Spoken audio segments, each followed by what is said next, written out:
আসসালামু আলাইকুম। Voice of Zaman legal advice এবং অ্যাডভোকেট বিডির পক্ষ থেকে সবাইকে শুভেচ্ছা ও অভিনন্দন জানাচ্ছি।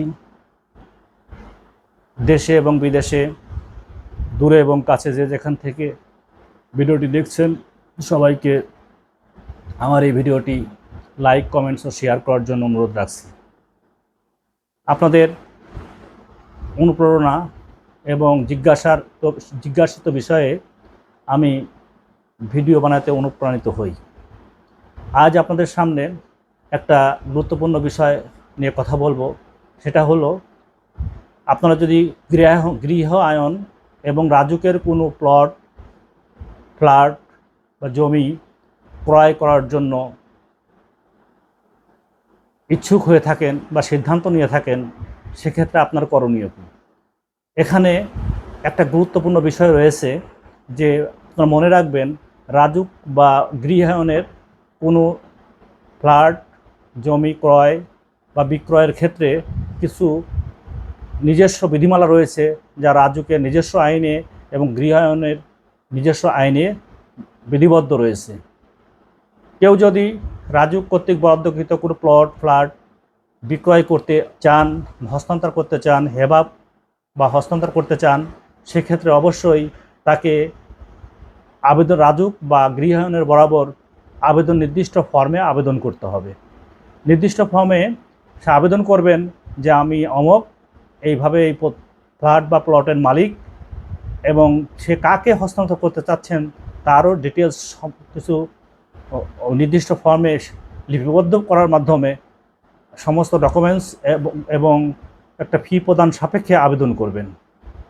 রাজুক বা গৃহায়ন উভয় জায়গাতেই একই নিয়ম, যে উক্ত আবেদনের প্রেক্ষিতে সেখানে একটা শুনানির তারিখ নির্ধারিত হবে।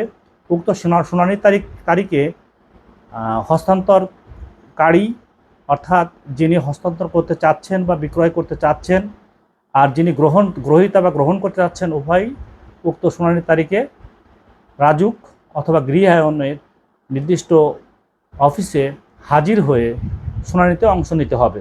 সেখানে একজন ক্ষমতাপ্রাপ্ত পরিচালক বা সমমর্যাদার কোনো ব্যক্তি, দায়িত্বপ্রাপ্ত ব্যক্তি উক্ত শুনানি অনুষ্ঠানটি পরিচালনা করবেন, এবং তিনি কাগজপত্র সহ রাজুকে এবং গৃহায়নের নিয়ম মোতাবেক উক্ত হস্তান্তরকারী বা বিক্রেতা বা গ্রহীতার সকল কাগজপত্র যাচাই বাছাই করে যদি দেখেন যে কোনো সমস্যা নেই, সব কিছু ঠিকঠাক থাকলে তারা উক্ত হস্তান্তরের জন্য একটা অনুমতিপত্র দিবেন। উক্ত অনুমোদিত রাজুকের চেয়ারম্যান বা গৃহায়নের চেয়ারম্যান কর্তৃক স্বাক্ষরিত এবং অনুমোদিত হওয়ার পর উক্ত অনুমতিপত্রটি রাজুক বা গৃহায়নের মাধ্যমে সরাসরি ডাকযোগে অথবা পিয়ন যোগে রেজিস্ট্রেশন অফিসে পৌঁছে দেওয়া হবে, এবং আপনার ওই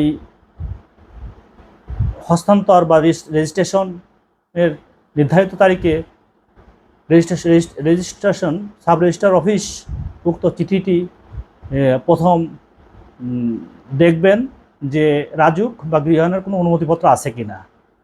আপনার রেজিস্ট্রেশন আবেদনের যেখানে আপনার সাথে যেখানে দলিল সম্পাদিত হয়েছে, উক্ত দলিলটি রেজিস্ট্রেশনের তারিখে যদি উক্ত চিঠি রাজুক বা গৃহায়ন কর্তৃক পেশ না করা হয়, তাহলে আপনার দলিলটি রেজিস্ট্রেশন অফিস রেজিস্ট্রি করবেন না, হস্তান্তর কার্যকর হবে না।